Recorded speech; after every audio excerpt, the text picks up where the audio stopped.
by solving the same problem.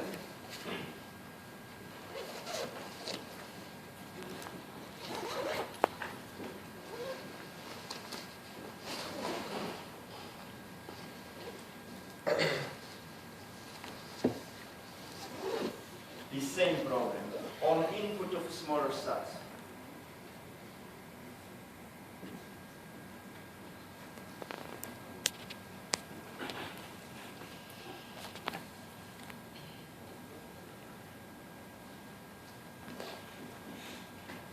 And then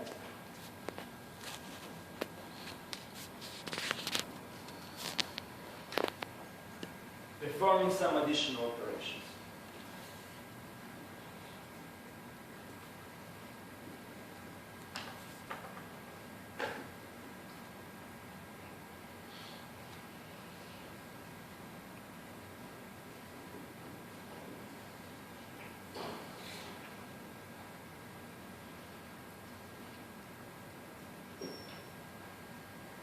In this view, there is one subtle point that this then may in fact be before. So you might be required to first perform some additional operations and then to solve the problem input smaller size. But it is not that important. The important is that you see a reduction of the problem n to a smaller problem, and then smaller.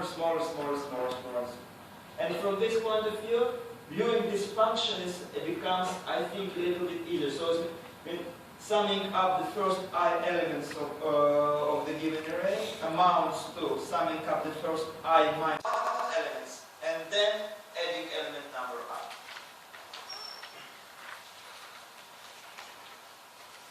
So for example,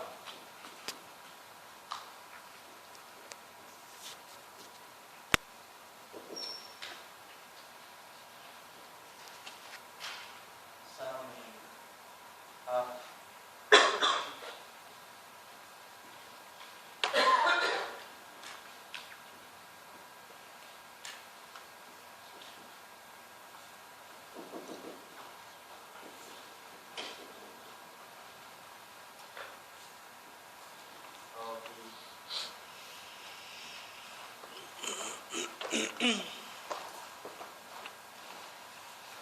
amounts to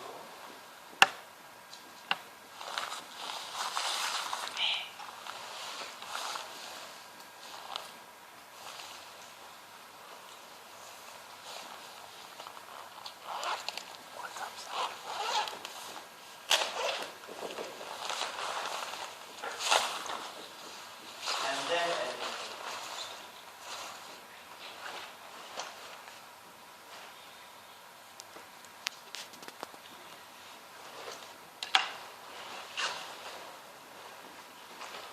so in terms of this pattern, this summing up of elements from A0 to A, this is a smaller problem.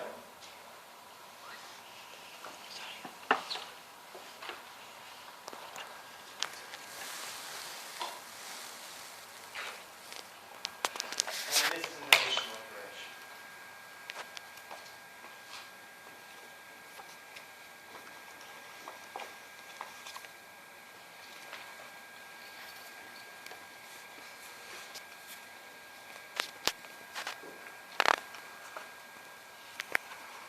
Any questions?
halves. And that's why I'm first showing you this pattern of two recursive calls on a simple problem.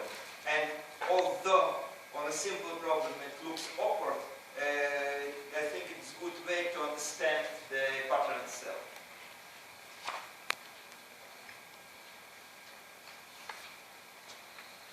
So the pattern here is saying that we reduce the given problem into a smaller problem, but it is kind of even more than that. We split the given problem into two small ones and solve these two small ones and obtain the solution of the general problem from the solutions of these small problems.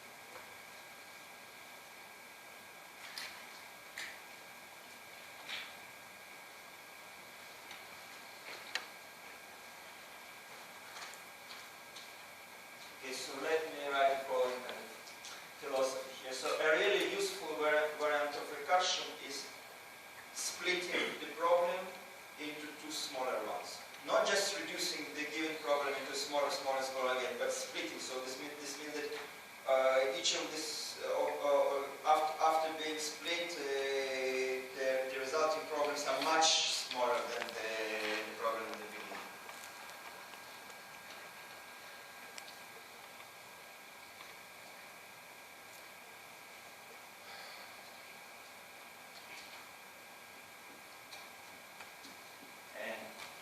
Really useful lessons.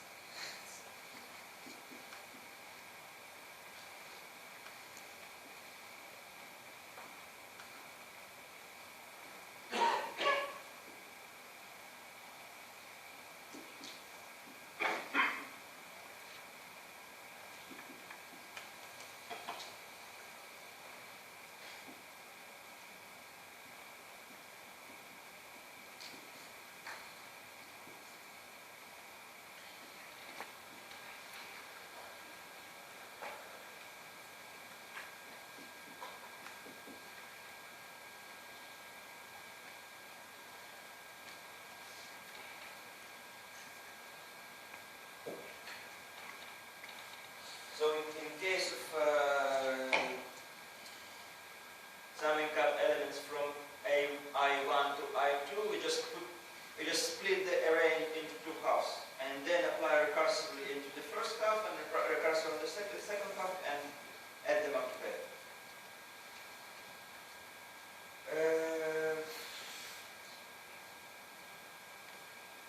Now a few words regarding this initial recursion. Some of you may have an opportunity of in your jobs or just in any other circumstances to write programs in functional languages. Functional languages are languages that don't have loops at all. There are no possibility there to, almost no possibility to do loops. And the loops there are replaced by recursive calls. So if you write programs in functional language, you will have no choice but to use recursion in all the circumstances, even when the recursion looks awkward. So in this case, in this sense, this recursion of this approach to recursion of reducing problem to smaller ones is unavoidable in the functional languages.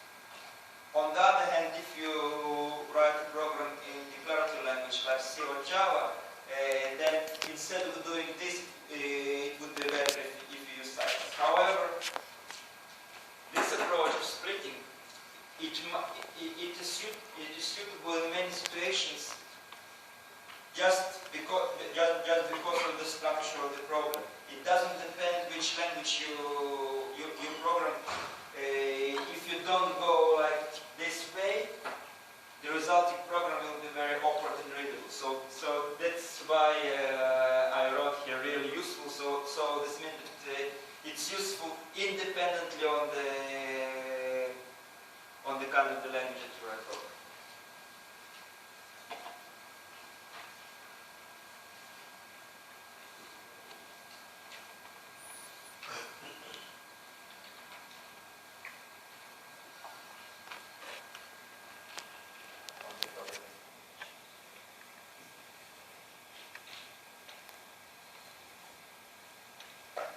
Regarding the sum of elements of the array, instead of writing, I will just show how.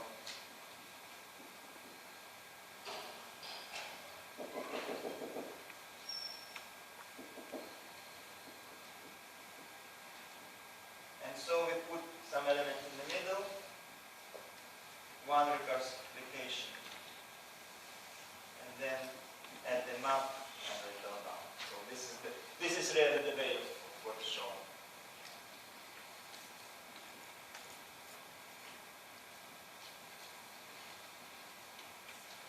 Okay, any questions?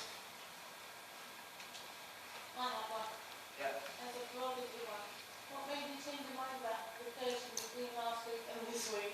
I didn't change my mind. I went away last week and you didn't really like recursion, and now we are saying recursion. Actually, it was conversation with Trevor. He said that basically I shouldn't scare you with that, and I then called back of what caused my negative impression. It was that when I was a student, I had to take a module of functional programming, and I had a very abusive lecture. He gave a huge exercise to solve, and I spent nights with my partner, which is exercise in Paris, drinking a lot of glasses of cappuccino and doing exercise. And after that, I really started to hate recursion.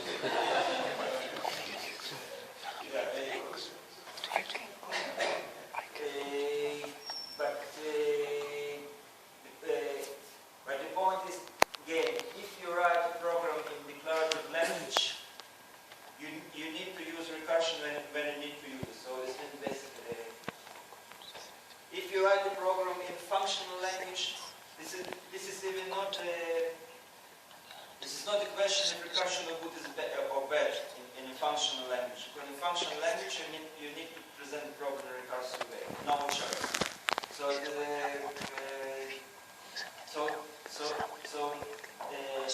that's the basic situation. Okay, any other question? There was also, when I expressed negative view on recursion, question about the exam, so that they want to assure that the question will be technical. We are not in the course on politics or foreign policy and things like that. There are no opinions here. There are just technical questions solving some problems. Recursion is limited in the sense that because the problem needs to be broken down into its smallest elements, then it limits in a way, because you can only apply it to What limits? you can only apply it to the problems where you can break it down to similar. Of course. Because No of the problems that other way. And well, basically, if you can,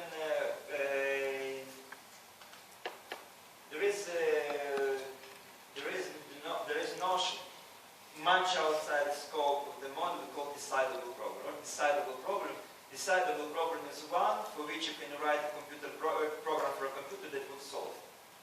And if the problem is decidable, if you can write for this problem a program so that the computer would solve the problem, this problem is splittable by definition. You can somehow split because the program itself shows you how to split. Either by iteration, doing this element by imagine a problem that is unsplittable, but if there is some problem with it, this means that we cannot write for this program a program at all. It is not decidable, so there is no need to think. And regarding the smallest element, yes, of course, recursion, when you reduce, at the end there should be the case where the problem, where the application is without recursion. Because if it reduce every time and never stop, it will be like an infinite loop. The program will never stop. So going down, splitting, and reducing the problem to smaller and smaller size, we should eventually arrive at the case where the application is without recursion, because otherwise it will fall. Any other questions? Sorry, another example there. So, you could say add numbers from 1 to 10. Yeah. And then say that a of I is 1. AI. Or whichever is 10. Oh. This example applies to function, applies to particular example function as I in this slide. No, but my question is, so you add them all up, and then you add 1. One more. So, what exactly can you achieve by this? Well, you sum the array just in a different way. By summing all the 9 numbers first, and the last loop sums the already summed 9 numbers and last one. So if you have 10 elements, the call will keep calling, you sum before the second to the 9. And then after you have this big number, 9 numbers in it, it sums the last one. So the array, it just that, it sums everything. You don't add up every single one. It does, yeah. The recursive call keeps adding and adding until the last one. So if you have 10 elements, it will keep recursively calling until you add it the first time. Okay. Not the first 10. Okay, anyway, going smaller and smaller, we will eventually arrive at the case when you don't need to split problem into smaller one. You will be able to do it. Any other questions? Okay, I think it's more or less clear. Then, binary search is just an example of splitting.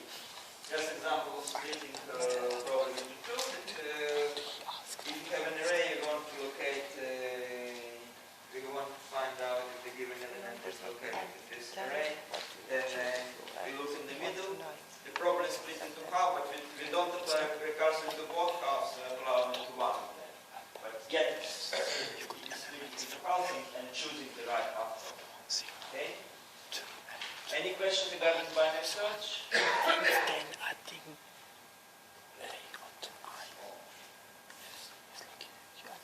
Now let's arrive in this runtime.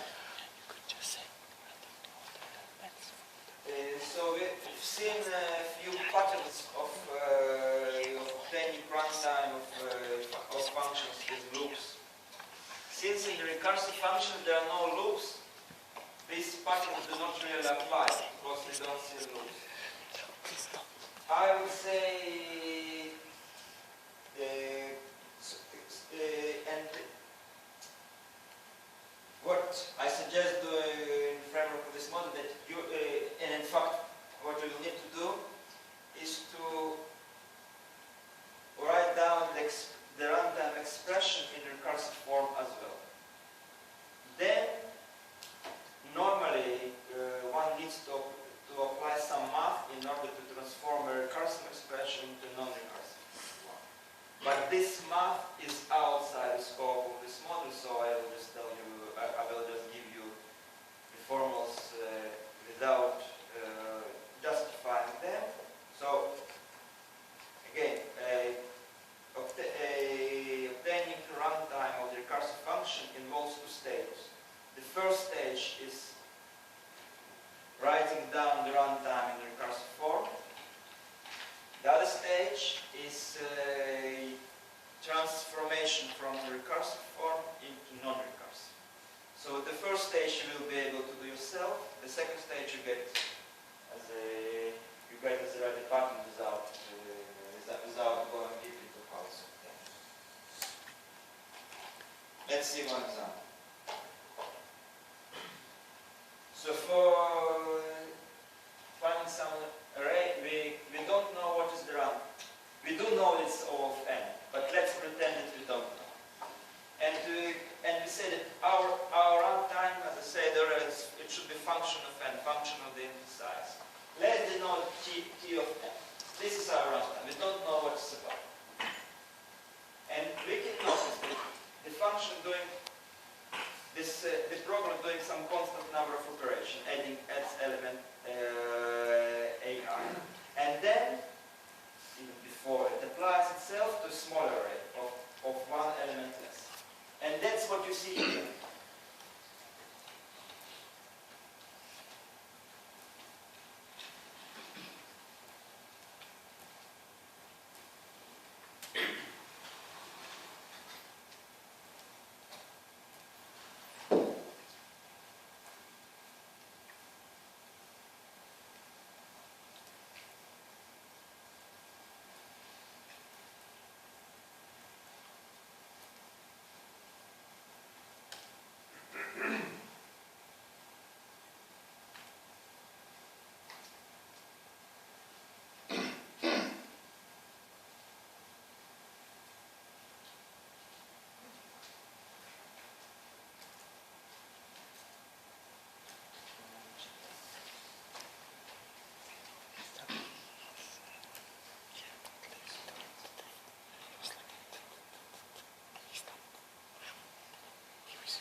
Okay. So there is this program of summing up of elements in array. We don't know what is the runtime of this program. So we just denote t of n. The number of operations the program takes on an array of n elements.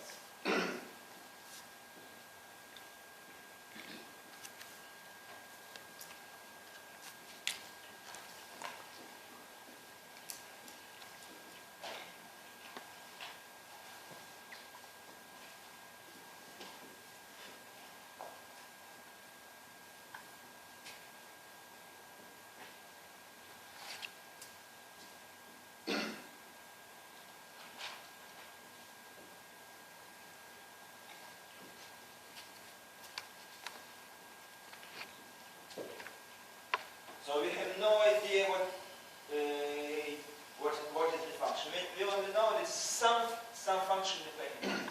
Now we try to understand this function from the program. So let's see. Let's see the program.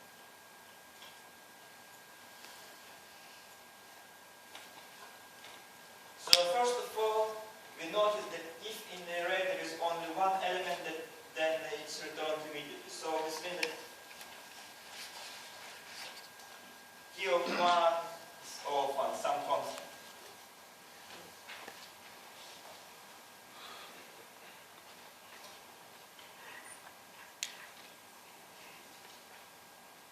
Suppose now that n is greater than 1.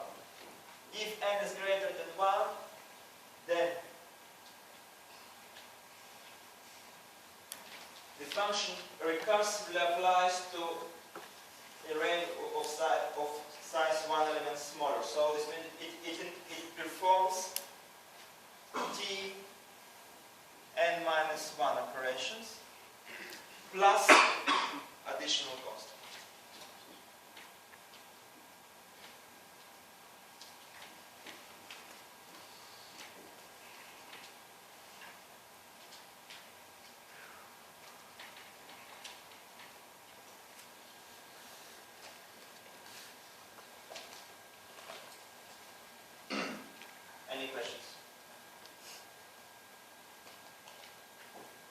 I'm sure somehow, without even not seeing questions from you, that it is not completely clear.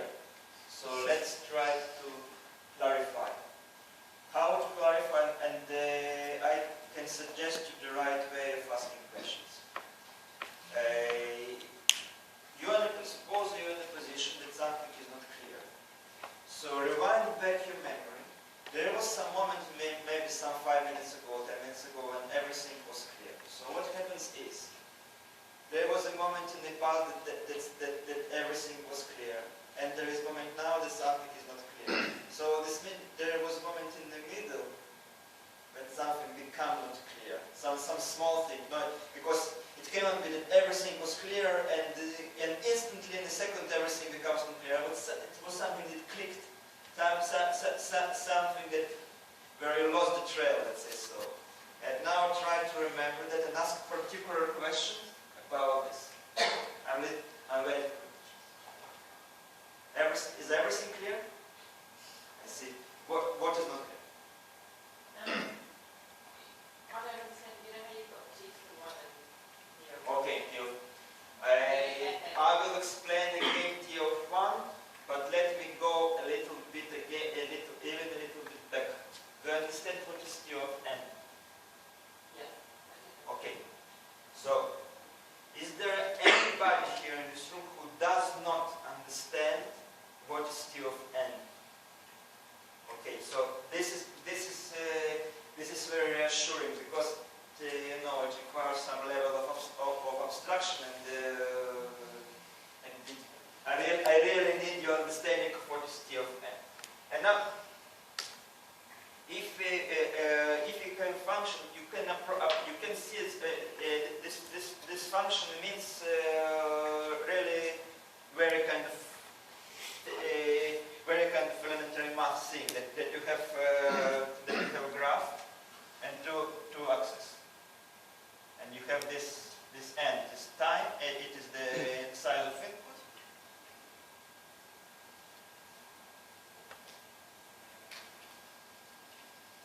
And the runtime.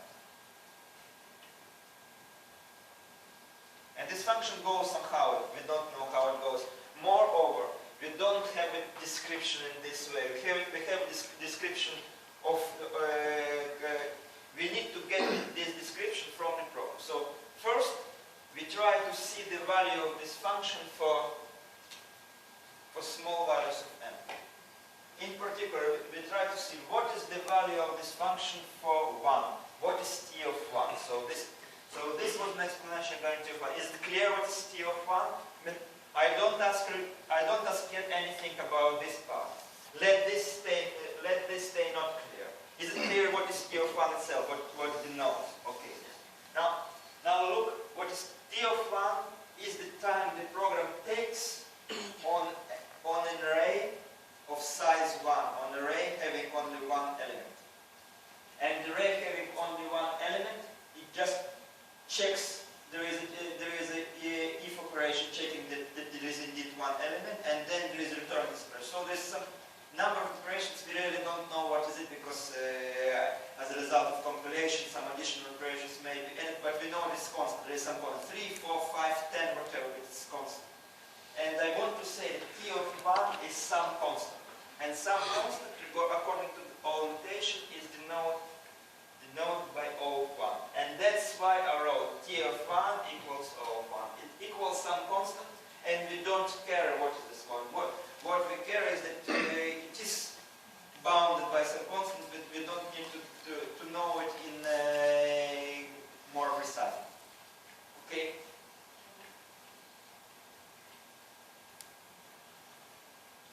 Now let's consider this part. Okay, so far we have understood the function about the function of what is T of 1. And now we are doing a big leap. What big leap? We take an arbitrary value n. This one.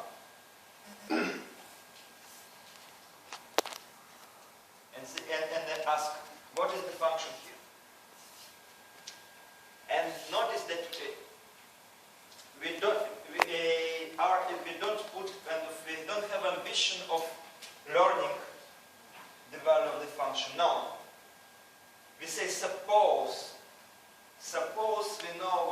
function is for the smaller values. How we can express the value of the function for n in terms of the smaller values. It will not tell us anything directly about the value here, but it will tell us about how to express the value function in terms of smaller values. So this is really what we're going to do here. Again, please try not to look at this expression here, just try to understand what I'm going to do regarding Tn. Is it clear what I'm going to do? Okay, and now I'm looking at the code, basically at the operation following else. And the operation following else, it's basically, I wrote it in kind of C programmer-like manner, but really what is this line after else involves three operations. One operation is getting some, is like that y equals s I minus 1, so obtaining the sum of all of the first I minus 1 elements. Then z is adding the sum to 8i, and then return z. Now let's express the runtime of these three operations in recursive. So this is a recursive application. We have no idea how long it takes. It takes t of n minus 1. In this case, t I minus 1, but it's not important. It's just one less. And these two operations are all 1.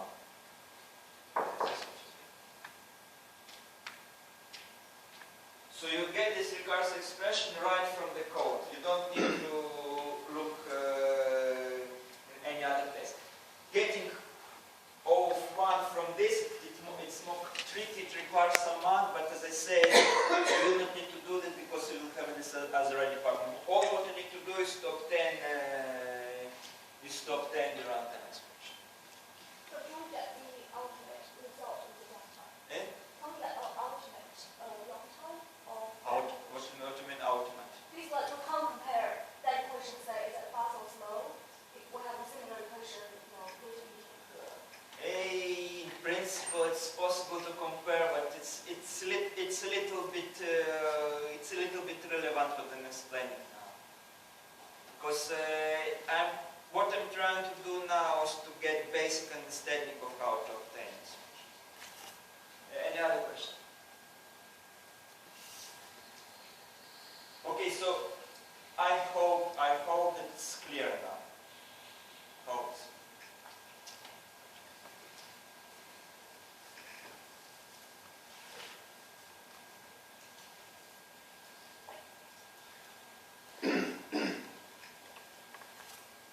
Now, another example is regarding the operation, regarding the program of summing up two elements with two recursive calls.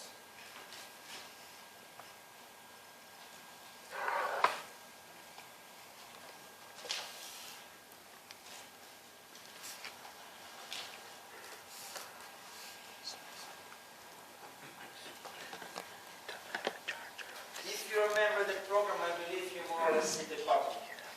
That some constant operation for this given column, then split. And if split, it is half.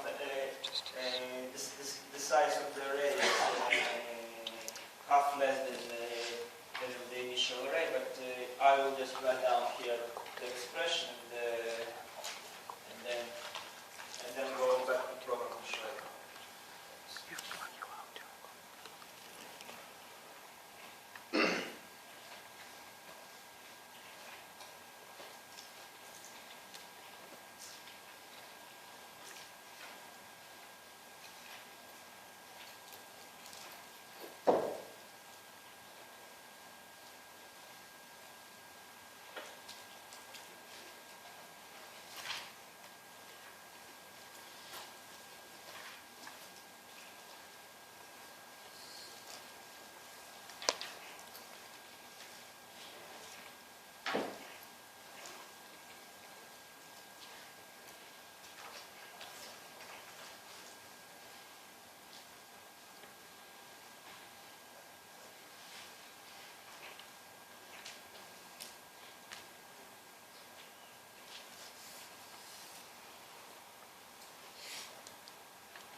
otherwise,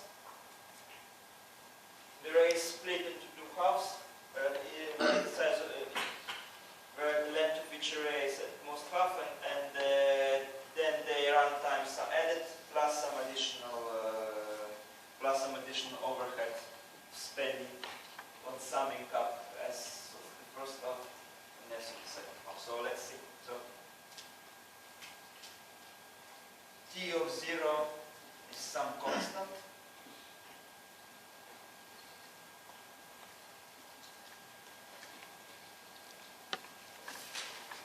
T of 1 is some constant.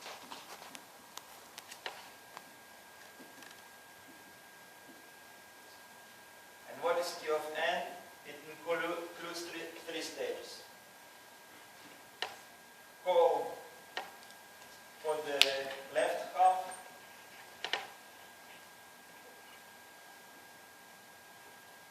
taking t 10 over 2, then call for the right half, for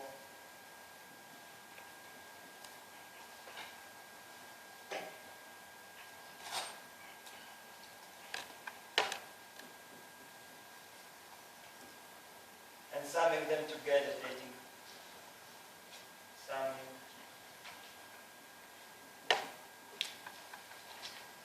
then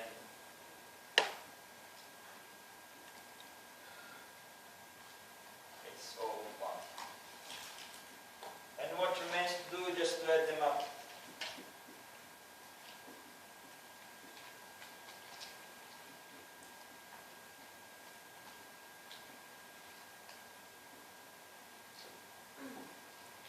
As you can see, obtaining such function in sense even easier than in a non-recursive form, because you just follow the program and register the runtimes in the function. That's it.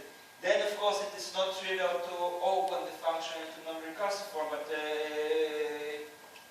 writing this expression shouldn't be really. Any questions?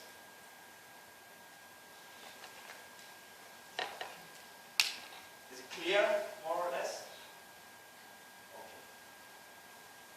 Then let's see binary search, the runtime of binary search. Binary search is exactly like here, but when we sum up the array, we recursively apply to both halves. And in binary search, we recursively apply only at one half, and this is exactly expressed in this version. So it is some constant number of operations plus half of plus the same binary search in the half.